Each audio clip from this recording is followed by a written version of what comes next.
Good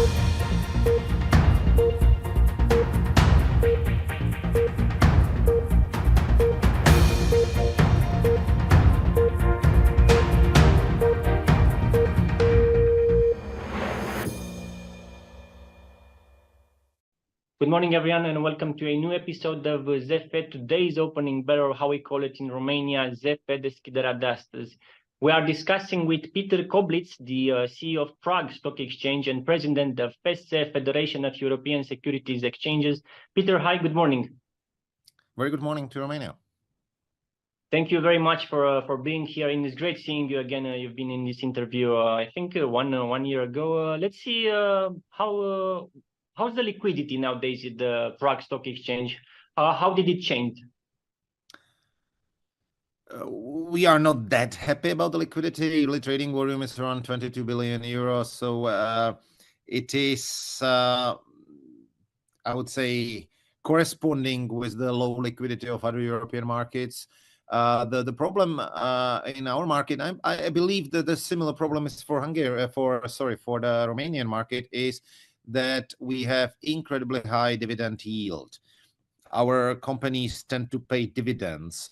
So when I speak to the international investors, they are usually very happy with their holding in Czech Republic, with the issuers and with what they have. And then I ask them, how often they trade, and they are basically saying, no, we are sitting on it for 20 years already. So and cashing nice dividends, and also the company is doing great. So it is a little bit situation which is positive for the investors, highly profitable companies, but not so positive for the liquidity and for us as a stock exchange. And how can you activate these passive investors? Let's call them. The passive investors you hardly activate, because they are simply following the index, and you only think you can see if they have inflow in the funds, they are buying simply more of the index. If they have outflow, they are selling. And then in a times when the index structure is changing, of course there are heavy volumes on the market if there is some change in the index. But otherwise, those investors are unfortunately those who are sitting on the market. They have purchased, they are here, but it's very difficult to activate them.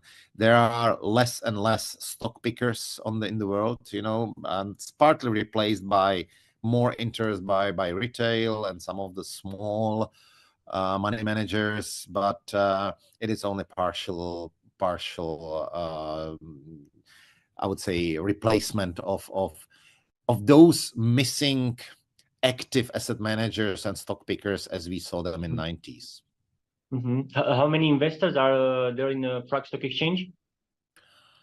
Many. The situation is slightly different probably than Romania.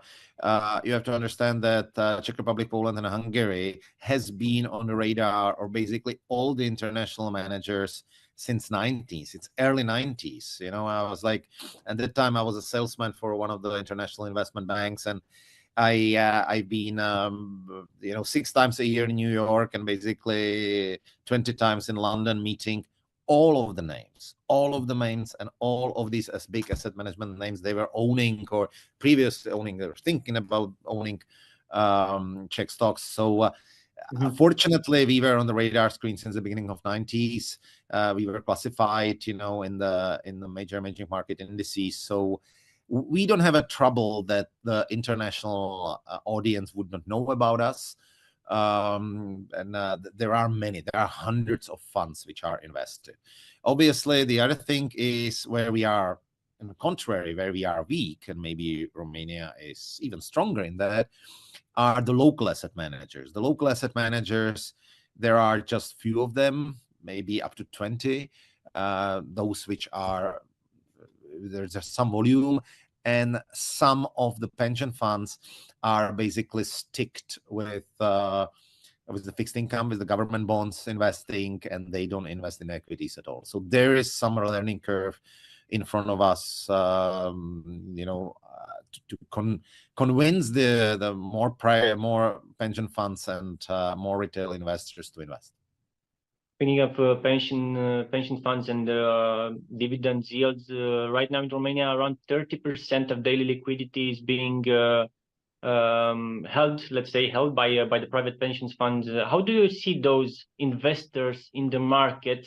And to compare a couple of years ago, like 5 years ago, I think around 10% of the daily liquidity was being held by pension funds. Yeah, that's great. That's, as I said, that's great for you. We don't see that situation, unfortunately. There has been completely wrong structure of the pension funds set up in the late 90s, where I don't want to go too much to details, but basically this structure and their responsibilities lead to the fact that 95% of their portfolios are just government bonds. And this regulation is gone, but the funds cannot change it retroactively, and if they are working on some kind of status which is written by that old regulation, they have to continue. So there are some new funds which already don't have this regulation, I mean pension funds local, but they are growing. Simply they are growing slowly. We see them more and more, but definitely we are not speaking about 30%. I would say it's well below 10%, the activity of the pension funds. More mutual funds, local or regional, and of course those international pension funds. Actually, probably the biggest investor and on a Prague market is typically US pension fund. Peter, how do you attract new companies at the Prague Stock Exchange? What are the steps that you follow? It's difficult, we have to differentiate between the large transactions, and there we are all on the same boat.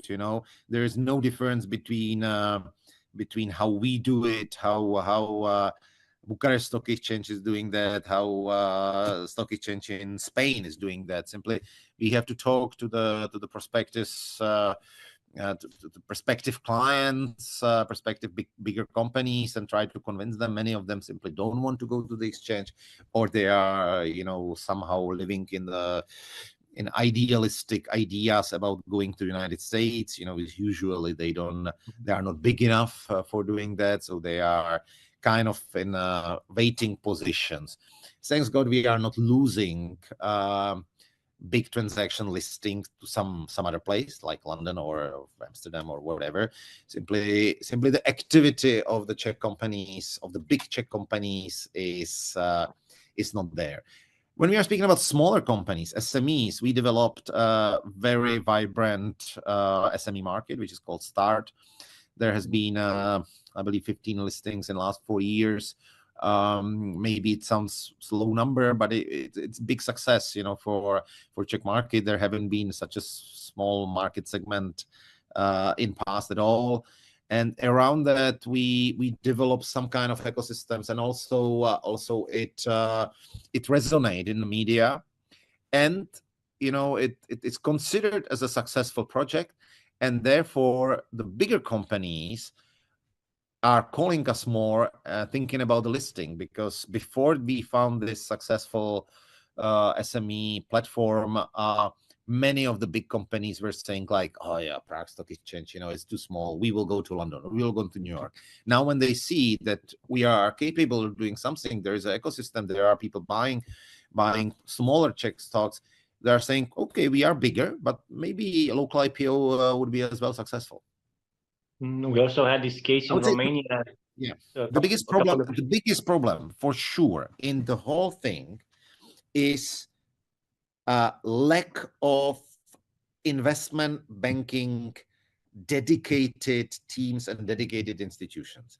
We are speaking to the investment banks. Some of them are, I have to say, nose up, a little bit, oh, we will, we do just a $500 million transaction, and we will fly in from London and from somewhere, and, we will list it in New York, or we will list it in London, or whatever. Such a kind of stories, so they don't do smaller.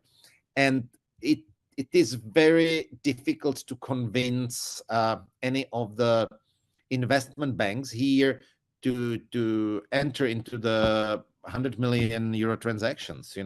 They are somewhere, you need to have a team, a good team, perfect documentation. You need to have access to the clients, so it cannot be done by some small Czech boutique. It have to be somebody with an international touch. But many of even the regional banks are saying, oh, it's too small for us or whatever. So it is difficult. The problem, I would say, is in the moment on this part of the ecosystem. We know exactly what you mean, because we had the same issue here in Romania with Hydroelectrica, with the selling shareholder saying first that the local market doesn't have enough strength to accommodate the entire IPO. And the result, the financial result, the final result, it was that not only that we Romanians had the financial power to buy the entire IPO, we could have bought like 4 times the IPO of Hydroelectrica. How do you see the listing of Hydroelectrica? What were the questions from SEC investors regarding this company? Well, I think Hydroelectrica was a tremendous success. I've been speaking about that also in Bucharest personally on some of the conferences. I think it's great, but I was always saying to the Bucharest Stock Exchange, try to keep the momentum. We had also previously in Prague some of the big listings, no privatization, no government, but private, of big size. We have in billions of euro. We had a couple of listings, and we were always saying to ourselves, yeah, well, now everybody sees that and everybody will follow the steps. And after 1.5, 2 years, kind of, it became already history. And you were starting from the page 1, with convincing of the investors, selling them that, of course, it could be placed locally. So I think it was a great example. It was a great success for the local market. I 100% believe that it could be placed locally, and it's not local placement. There were a lot of the international investors, I believe, participating, through the international brokers which have connection to Romania. The idea that big houses from London and from New York cannot participate in an IPO, which is done solely in Bucharest or in Prague, is nonsense. Obviously, all of them can participate. They have the connection to the market. They can do it. So yes, it was a great deal, great example for the others. But now you need the others to follow. We only had the Premier Energy listing here. Why do you think they chose Bucharest and not Prague for listing? The majority of their business is in Romania and Moldova. Yeah, well, you know what? If you are of a certain size, if you are not $30 billion or whatever, really huge, then a listing on the local market brings you more visibility. Sometimes, say, listing in London or Frankfurt, will be big for us because all the investors will see us there. No, all the investors will see you through the Reuters and Bloomberg, regardless where you are listed. All the investors will see you through the investment banks, regardless where you are listed. But I can tell you one thing for sure. It's better to be 5th biggest or 10th biggest in Prague or Bucharest than 521st in Amsterdam. Keep the momentum. How can we do that? Yeah, well, you have to go through the list of the companies which are in a similar position, where owners or owner is not ruling out potential listing, or privatization or whatever. And you simply have to bring them the presentation, show them exactly what happened with Hydroelectrica, how good it was for a company, how investors like it, how management like it, and once the example is still hot, you have to go and see why not this. You have to do this as well because it's a good thing. It is difficult. The arguments are basically, the set of the arguments is always the same, but there are, of course, specific arguments which can use for specific companies in a specific situation. Some company needs more visibility, more PR. Also, IPO is a great PR event, obviously, for those who are doing retail business.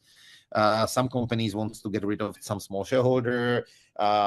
Some companies wants to have more cash for their investments.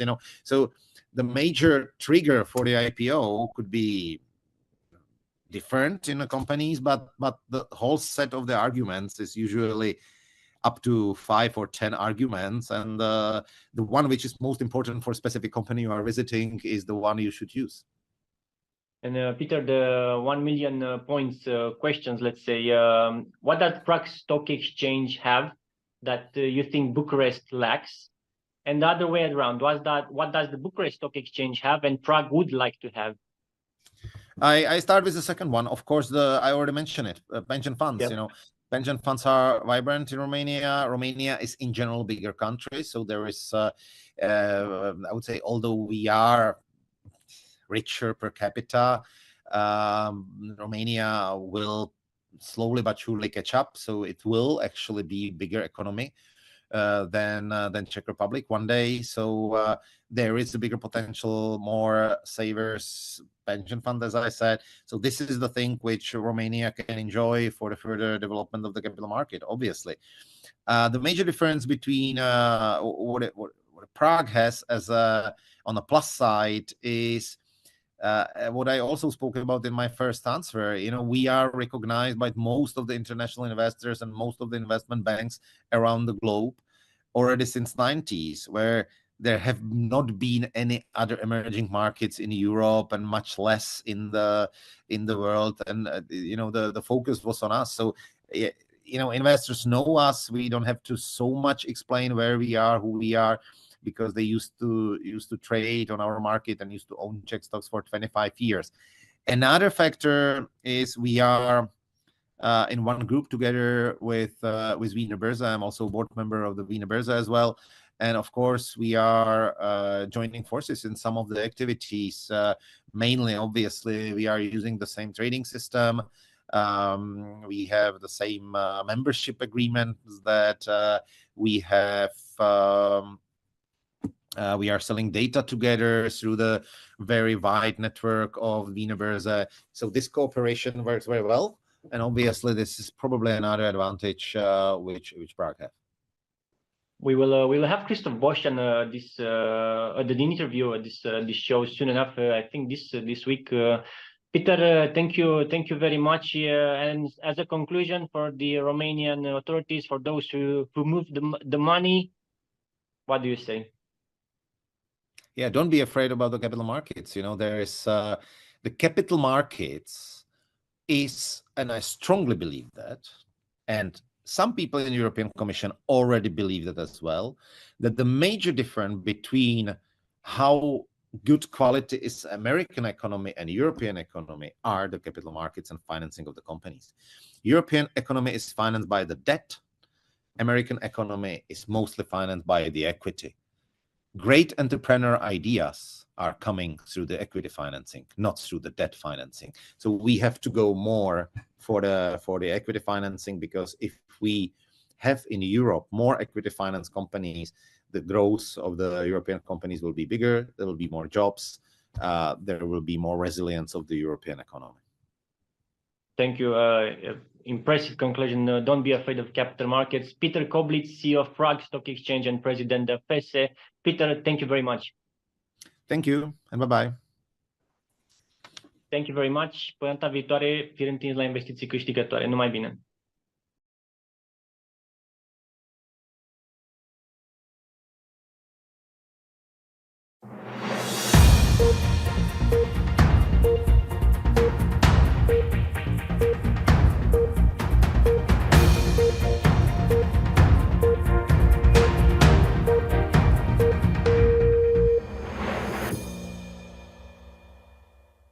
Știu ce spun. Un nou val de explozie a lovit Libanul. PAC! Faci materiale explozivi în device-uri, un serviciu secret până la urmă eficient. Știu ce te interesează. În spatele fiecărui ambalaj de plastic se ascund riscuri care ar putea să-ți afecteze sănătatea. Avem plastic și în apă, și în mâncare, și în noi. Știu cum să te fac curios. Pentru influencer mesajul e clar. You shall not pass. Mi se pare o ușoară ipocrizie acolo. Când lucrurile devin deranjante, este evident că trebuie să-și ia și niște măsuri. Știu cum să te emoționezi. Ciclonul Boris nu a iertat nici România. 6 persoane au murit și 2 sunt date dispărute. Nimic nu a stat în calea apelor, mașini, animale sau case. Știu să conving. Neuralink a creat un nou device experimental numit Blindsight. Tu, care ți-ai pierdut pierdut vederea. Vei putea vedea din nou. E caz real ce ai văzut zilele astea în Liban. Cât de predispus ai fi să fii hackuit? Știu să câștig. Știu pe ce lume trăiesc. Știu, deci știu.